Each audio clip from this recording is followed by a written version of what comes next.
The IMF comments come at a time when these CIP programs are being viewed as controversial, with skepticism by the United States and Europe.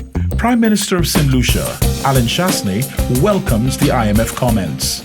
For an institution like the International Monetary Fund to acknowledge and recognize the positive contribution that CIP has made is obviously very strong. And it's a resounding endorsement of these programs. This program has a future, has a role to play in the development of a smaller island developing state, and particularly the ones here in the Eastern Caribbean.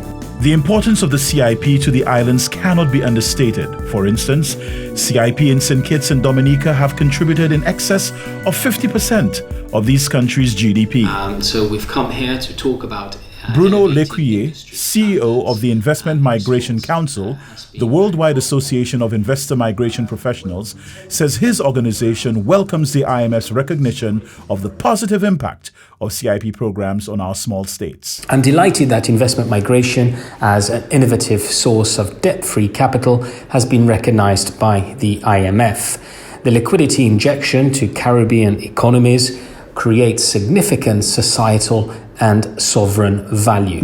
The IMF report also came with some clear advice to the islands. It has called for coordination and collaboration of the island citizenship by investment programs.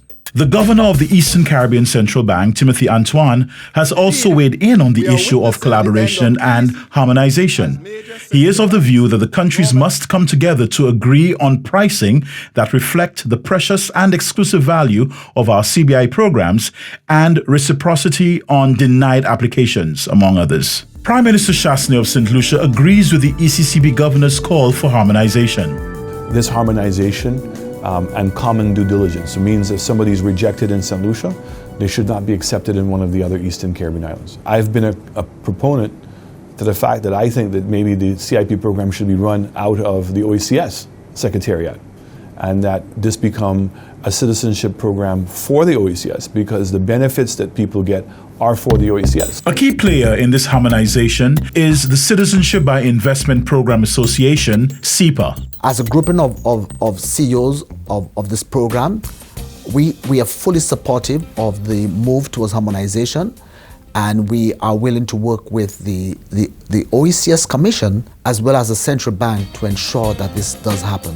Leading CIP global marketer Henley and Partners have been longtime proponents of a harmonized CIP program for the OECS. It is indeed encouraging that a body as auspicious as the IMF, in its 2019 concluding mission statement of its staff report, would recognize the importance of these programs to the economies of these small islands, where, apart from tourism, it is playing a significant role in foreign direct investment inflows.